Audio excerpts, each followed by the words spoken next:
أعوذ بالله من الشيطان الرجيم بسم الله الرحمن الرحيم ثم الصلاة والسلام على أشرف المرسلين وعلى آله وصحبه الأجمعين رب اشرح لي صدري ويسر لي أمري واحلل عقدة من لساني يفقه قولي أما بعد السلام عليكم ورحمة الله وبركاته. My dear sisters in Islam, we are going to continue with our lecture on the fall of Muslims part 2. In our previous lecture, we discussed about the first factor that led to the fall of Muslims, and that was the assassination of the third Caliph of Islam, Uthman bin Affan. So, in our second factor that led to the fall of Muslims was the attitude of Muawiyah radiallahu anhu.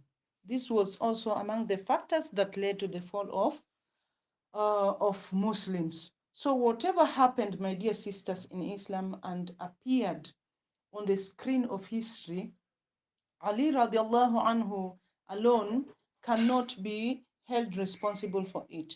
Muawiyah radiallahu anhu, the previous governor for Syria, was a renowned thinker and a seasoned politician. There is no doubt that his services for Islam were glorious and many as follows. First and foremost, he had conquered Tripoli and Syria.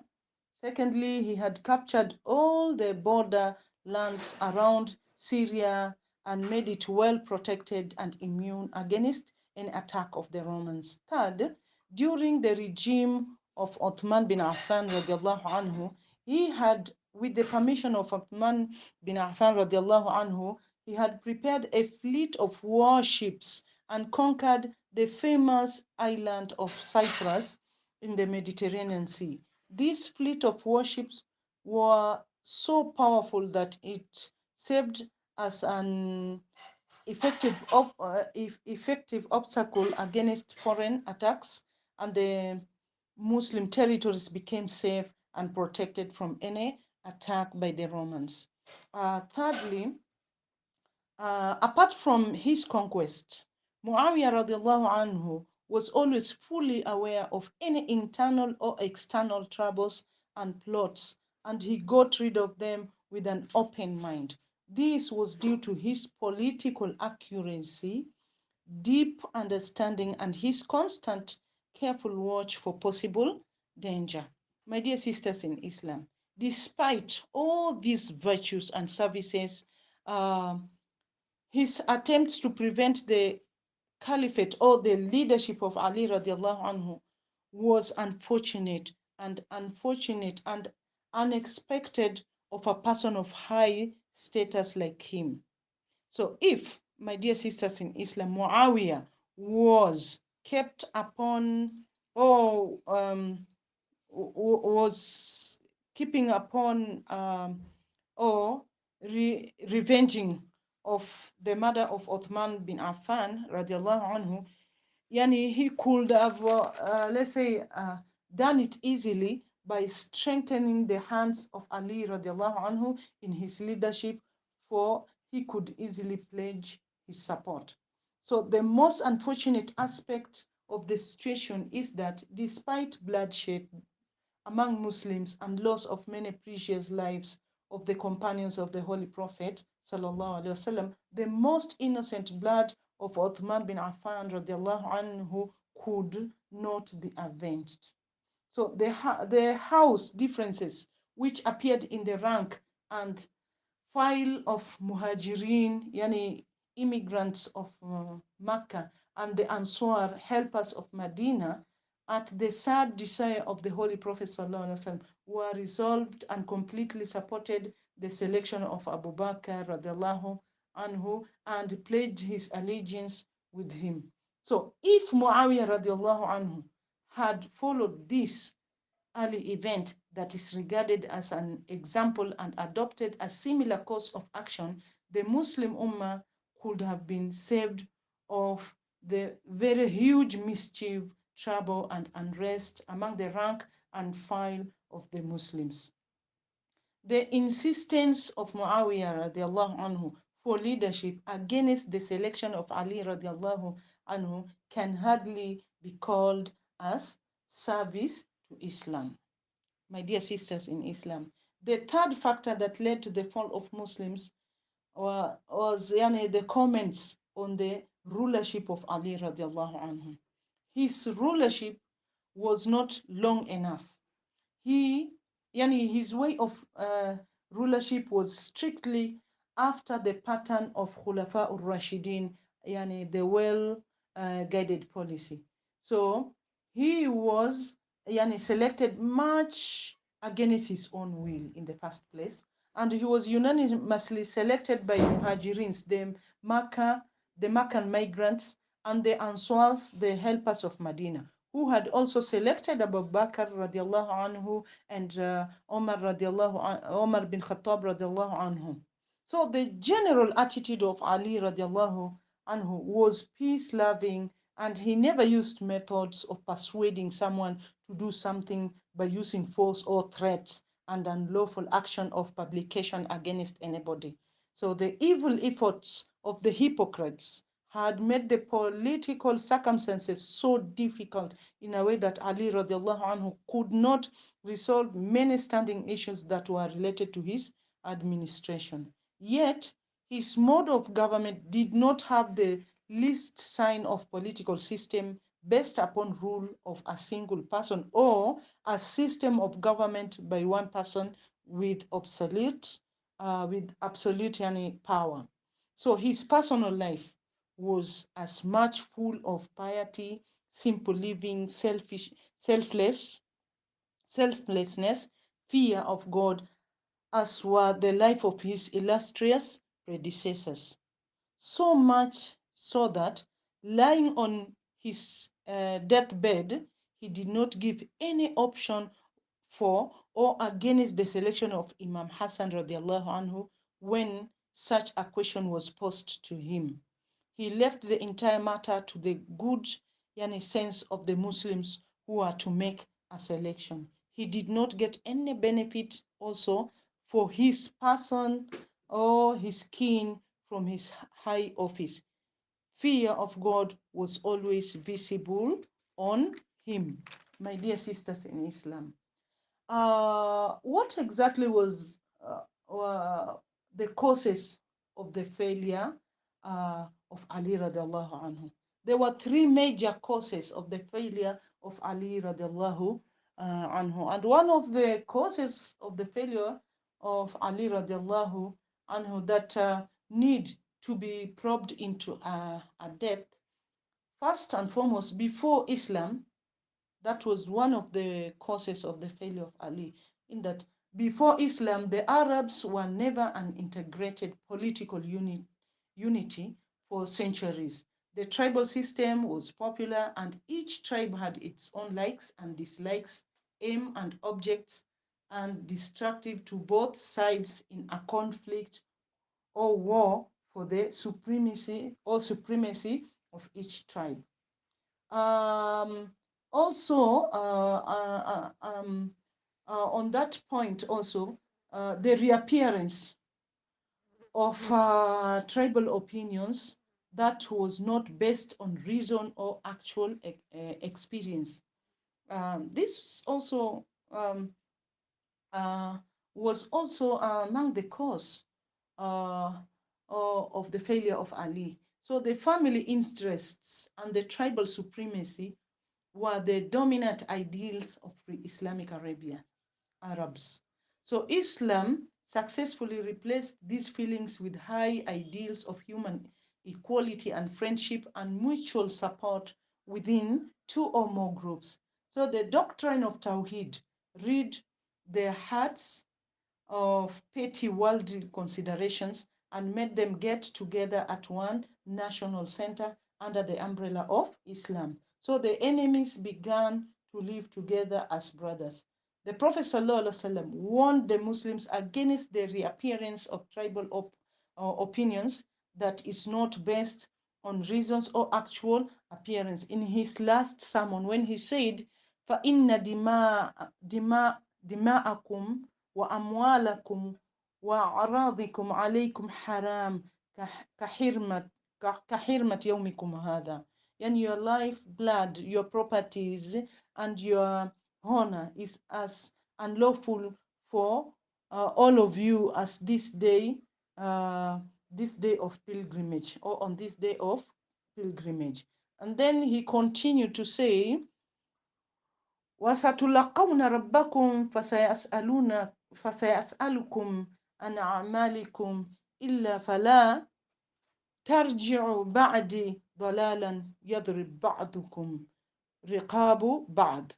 Yani, he continued to say in this hadith that is or was reported by Bukhari, uh, that very soon you shall meet your Lord, sustainer, who will question you about your deeds. Be aware that you do not get astray after me and start killing one another. Also, my dear sisters in Islam, under this cause number one of the failure of Ali, also there was also issues to deal with differences in spiritual status. So after having studied the effects of tribal opinions that was not based on reason or actual experience, and boasting for family superiorities during the pre-Islamic days, and the effective measures taken by Islam to curb those trends, we must realize that faith is the name of an internal spiritual condition which can vary and become strong or weak. Just as we watch nowadays that all Muslims are not at one level of faith and morals and moral strength. So the same was the condition of the companions of the Prophet Sallallahu Alaihi Wasallam. All of them, my dear sisters in Islam, did not have the same and similar status of piety. The company of the Prophet Sallallahu Alaihi Wasallam was another cause for difference of moral and spiritual perfections. Example, let's take example of Muawiyah radiallahu anhu. So the status of Muawiyah radiallahu anhu as a companion of the Prophet sallallahu alaihi wasallam is above all discussion. However, the fact of the situation is that he, along with his father Abu Sufyan, embraced Islam after the conquest of Mecca by the Prophet sallallahu alaihi wasallam. Unlike the first four rightly guided caliphs, the four rightly guided leaders, and that is Abu Bakr radiallahu anhu, Umar bin Khattab radiallahu anhu, Uthman bin Affan radiallahu anhu, and Ali radiallahu anhu, Muawiyah radiallahu anhu did not have equal time and occasion to remain in the company of the Prophet sallallahu alaihi wasallam and acquire more knowledge on the spiritual wealth which the four rightly guided caliphs did acquire from the Prophet sallallahu alaihi wasallam. And as a member of the most respected Quraysh family, Muawiyah radiallahu anhu had great qualities of political foresight, patience, steadfastness, and great courage in the face of danger, especially in the battle, which after his acceptance of Islam, he used uh, it in the service of Islam.